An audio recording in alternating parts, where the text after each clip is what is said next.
Hello friend, back to my new blog. एक और new blog में आप सभी का स्वागत है। तो आप सब कैसे अच्छे होंगे, स्वस्थ होंगे, और मैं भी ठीक हूँ फ्रेंड। तो अभी अभिषेक जी गए हैं कुछ काम से, और बाहर नीचे बहुत ज़्यादा शोर हो रहा है, और घर में नहीं इसलिए वीडियो शूट कर रही क्योंकि घर में लाइट नहीं आ रही। प्रॉब्लम ही प्रॉब्लम है यहाँ पे, तो कुछ भी हो चाहे नहीं हो, लाइट बहुत जाती है यहाँ पे। और इस जगह पे खड़े होकर वीडियो शूट करने का मतलब यह है कि जहाँ गले में फंदा लटकाना। मेरे घर खाना ही नहीं बना, और खाना किस लिए नहीं बना क्योंकि कल शाम को मैंने इतना ज़्यादा खाना बना लिया था और घर में कोई भी नहीं खाया था। मैंने आपको बोली थी ना कि अभिषेक जी खा के नहीं गए, ड्यूटी ऐसे ही चले गए भूखे गुस्से में, तो वही खाना बच गया था। तो वही खाना मैंने क्या किया था, मतलब सुबह में मैंने गर्म कर करके सबको दे दिया था, तो सभी लोग खा लिए थे। ख़राब नहीं हुआ था, ख़राब होती तो फेंक देती, लेकिन अच्छा था खाने लायक, तो सभी लोगों ने वही खा लिया, मैंने भी खा लिया था। और कल सब्ज़ी में मैंने गलती से लहसुन प्याज डाल दिया था, तो सब्ज़ी मैं नहीं खा पाई और बाकी सभी लोग खाए क्योंकि मैं लहसुन प्याज नहीं खाती हूँ इसीलिए। तो आज मैं खाना बनाई 4 बजे से बनाते बनाते अभी खाना बन पाया। उसके बाद मैंने अपने लिए बनाई थी दलिया, और अभिषेक जी के लिए दाल चावल बनाई, भाई के लिए रोटी बनाई, और परवल आलू की सब्ज़ी बनाई हूँ। तो सभी चीज़ मैंने बना के रख दिया, शाम को बनाने नहीं पड़ेगा। और सुबह से बिल्कुल मेरी तबीयत ठीक नहीं लग रही थी, थोड़ा बहुत ठीक भी था, थोड़ा बहुत नहीं भी ठीक थी। पता है क्या हुआ, यहाँ भ्रम की दुनिया में लोग जीने वाले हैं। इस कमरे में कुछ भी नहीं है, लेकिन लोगों ने क्या अफवाह उड़ा दिया कि इस कमरे में भूत है, और एक की वजह से 3-4 कमरे खाली हो गए हैं, नीचे भी ऊपर भी और बीच वाले में भी 3 कमरे खाली हो गए मेरे। किराएदार चले गए, भाग गए छोड़ के। तो फिर एक को तो 2 दिन हुआ था, वो बोलने लगे कि रात में मेरे बेटा की ज़्यादा तबीयत ख़राब हो गया, तो मैंने जो एडवांस दिया था वो रिटर्न दे दो। तो मैंने कहा ऐसा नहीं होता है, एडवांस तो अब आपको मिलेगा नहीं क्योंकि मैंने भैया को दे दिया है। मेरे को आप देते हो तो मैं अपने पास नहीं रखती हूँ क्योंकि भैया को भी जवाब देना पड़ता है। तो फिर कहने लगी कुछ तो दोगे, 3 दिन हुआ है मुझे। फिर मैंने क्या सोचा, मैंने कहा चलो कोई बात नहीं, जो भी हो रहा है बन रहा है उस तरीके से बात करके फिर उसको मैंने क्लियर कर दिया, सॉल्व कर दिया। फिर उसके बाद फिर एक और है ऊपर, जो सबसे ऊपर आई है, वो भी कहने लगी यहाँ पे तो कुछ तो है, तभी ऐसे हो रहा है। मेरे भी दामाद का तबीयत ख़राब हो गया, पेट में दर्द है, मैंने सुना है कि इसमें बहुत सारे लोग मर के दब गए, ऐसा है वैसा है। मैंने कहा देखो अफवाह मत उड़ाओ, अगर आपको रहना है तो रहिए, और नहीं रहना है तो आप कमरा खाली कर सकते हैं, लेकिन देखो बदनाम मत करो किसी का कमरे का। मालिक सुनेगा तो फिर आपको बहुत डांटेंगे, कुछ भी कह सकते हैं मालिक, तो ऐसा मत बोलो। बोलने से पहले सोचो, अगर आपको लग रहा है कि यहाँ पे कुछ ऐसा है तो आप सीधा खाली कर दो, उस चीज़ों को अपने मन में रखो। फिर मैंने उनको कहा, मैंने कहा मुझे तो इतना दिन हो गए, मैंने तो कभी कुछ देखा ही नहीं भाई, ना मेरे को कभी कुछ हुआ। और पता नहीं क्या हुआ, कल रात में अचानक ही मेरे को भी यही दिक्कत होने लग गई। दिक्कत क्या होने लगी, रात में नींद ही नहीं आ रही थी मेरे को, बहुत ज़्यादा मैं परेशान हो रही थी। 11 बजे करीब मेरी इतनी ज़्यादा तबीयत ख़राब हो गई, और बल्कि मैं इस कमरे में मुझे 4 महीने हो गए, 4 महीने से मैं अभी तक डरी नहीं हूँ। और रात में मैं इतनी ज़्यादा डर रही थी, बहुत ज़्यादा मैं डर रही थी, और डर की वजह से नींद नहीं आ रही थी। लोगों ने यही हल्ला मचा दिया कि इस कमरे में कुछ है, मेरी तबीयत ख़राब रहती है, कि मेरे को ये प्रॉब्लम है, तो सभी लोग कमरा खाली कर करके, क्या चल रहा है दिमाग में पता ही नहीं। फिर ऊपर वाली दीदी भी बोलने लगी है कि ऐसे ऐसे बात है, यहाँ पे ऐसा हो गया वैसा हो गया। लेकिन मैंने ये कहा, मैंने कहा मुझे तो इतने दिन हो गए, 4 महीने हो गए, अभी तक तो माता रानी की कृपा से मुझे कोई परेशानी नहीं हुई है। हाँ, कल रात में हल्का सा मेरी तबीयत ख़राब हो गई थी, मैं भी डर गई थी। मुझे ऐसा लग रहा था, जो सामने मेरे घर में पर्दा टंगा हुआ है नीला कलर का, आपने देखा होगा वीडियो में, उस पर्दे के सामने मुझे लग रहा था, कहते हैं भय का भूत है, अगर हम अपने थॉट दिमाग में बिठाएंगे ना, मन में कोई चीज़ रखेंगे तो हमें चारों तरफ वही चीज़ दिखाई देगी। तो ऐसा ही सीन मेरे साथ हो रहा था, मुझे ऐसा लग रहा था कि कमरे में कोई है, भूत है लेकिन ऐसा कुछ भी नहीं था। मैं भी बहुत ज़्यादा डर गई थी। और फिर सुबह उठ के फिर मैंने क्या किया, फिर मैं तो पूजा पाठ करती हूँ ज़्यादातर, और मैं बजरंगबली को मानती हूँ। फिर मैंने बजरंगबली की पूजा करी हूँ, नहा धो के बस पूजा पाठ करके हनुमान चालीसा पढ़ के, फिर उसके बाद जाकर मुझे तसल्ली मिली। कहते हैं ना, फिर मन में से भय का भूत निकला। क्या करें, लोगों ने इतना ज़्यादा डरा दिया है ना कि अब अकेले रहना भी मुश्किल है, लेकिन फिर भी मेरे अंदर हिम्मत बहुत है, मैं रह सकती हूँ और रह लेती हूँ, क्योंकि मैंने हर चीज़ से मैं गुजर चुकी हूँ, बीमारी से, परेशानी से, भूत प्रेत से, सब चीज़ मेरे पे बीत चुकी है। तो मुझे गर्मी सर्दी एहसास नहीं है, मतलब इस सब चीज़ों का।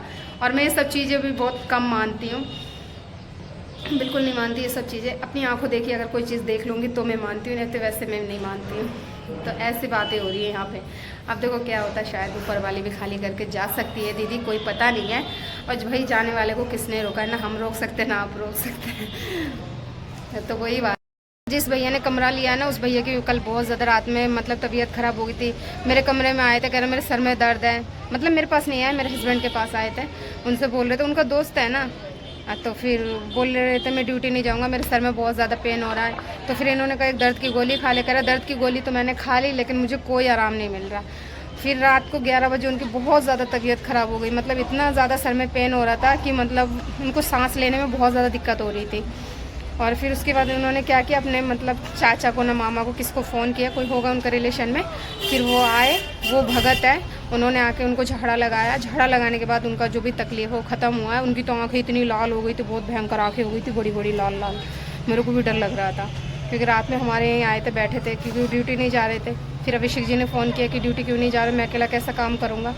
तब वो आए, तब बोल रहे कि भाई मेरे को ऐसे ऐसे प्रॉब्लम हो रही, दिक्कत हो रही है। फिर कंपनी में जब लेके गए, वहीं पे झाड़ा लगाए। तो ये ऐसा बन गया। अब पता नहीं किसके साथ है, क्या है, नहीं है, ये तो भगवान को ही पता है। और मैं तो इस सब चीज़ों में बहुत विश्वास कम करती हूँ गाइस। तो चलिए, वीडियो अच्छी लगे तो वीडियो को लाइक कीजिएगा, चैनल को सब्सक्राइब कीजिएगा। यही वीडियो को ख़त्म करते, कल मिलेंगे एक न्यू ब्लॉग के साथ। तो आप लोग बताना कि भय का भूत है कि क्या है, कि ऐसा होता भी है कि नहीं। किरायादानी आई थी, मुझे मेरे से बाद में जो आई थी वही शोर मचा के गई है। कह रही इसमें कुछ है, इसमें लगता है कुछ है, मेरे पूरे परिवार बीमार रहते हैं, ये ऐसा वैसा। और उनके गले में, सबके गले में है ना, मतलब जंतर था, तावीज़ था, सब के उनके इतने इतने से बड़े से पूरी फैमिली के गले में था। ठीक है, अब उनको क्या दिक्कत थी, नहीं दिक्कत थी, क्या पता उनको पहले भी कोई प्रॉब्लम हो, और क्या पता उनके यहाँ आने के बाद ही प्रॉब्लम हुई हो। लेकिन फ़िलहाल तो यहाँ पे ऐसा कुछ भी नहीं है जो अफवाह ये लोग फैला रहे हैं, ऐसा कुछ भी नहीं है। और यहाँ खड़े होकर वीडियो शूट करना बिल्कुल ही बेकार है।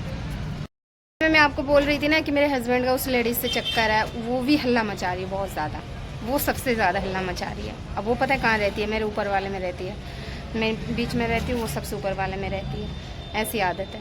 तो भ्रम को तो कोई नहीं दूर कर सकता। एक शक जो होती है ना इंसान के दिल में, उस शक को निकालना किसी की बस की नहीं है। जीती जी इंसान मर जाएगा, लेकिन उसके दिल में जो भ्रम है ना, वो चीज़ नहीं निकलेगा, चाहे वो मैं हूँ चाहे कोई भी हो। तो ऐसे उनके दिल में ऐसे भ्रम बैठ गया। भाई रूम महंगा है तो मत रहो, किराया ज़्यादा है तो भी दिक्कत है, कम है तो जहाँ कम दिख रहा है वहाँ रहो। भाई किसी ने तो बुलाया नहीं ज़बरदस्ती तुम्हें, अब तुम किसी को झूठ, किसी की बदनामी करो यहाँ पे, वो भी गलत है।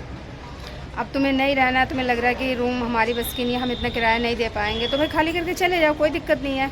लेकिन ऐसे तो मत करो ना कि मतलब खुद जा रहे हो और को लेके जा रहे हो साथ में, कि हम खाली कर रहे हैं सभी करके चले जाए। ऐसे बदनामी यहाँ गंदगी में फैला दी कि भूत है, कि प्रेत है, कि मुझे दिखा इस जगह पे बैठा था, इधर से चिल्ला रहा था, रात में मुझे खींच के ले जा रहा था, मैं छत पे सोई थी, मुझे आके पकड़ लिया था, ऐसा लग रहा था कोई मुझे खींच के ले जा रहा था। ये सब ड्रामा हो रहा है यहाँ पे। भाई नहीं रहना है तो मत रहो ना, किसी ने ज़बरदस्ती थोड़ी पकड़ के रखा है तुम्हें।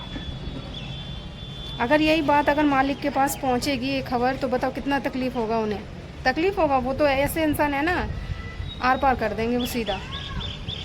आपको तो पता ही जाट गुजर कैसे होता है, तो वैसे ही है, कोई नहीं समझेंगे फिर कि क्या हुआ क्या नहीं। तो वही मैंने प्यार से समझाई, मैंने कहा अगर जाना है, जिसे जाना है जा सकती हो, बदनामी मत करो आप।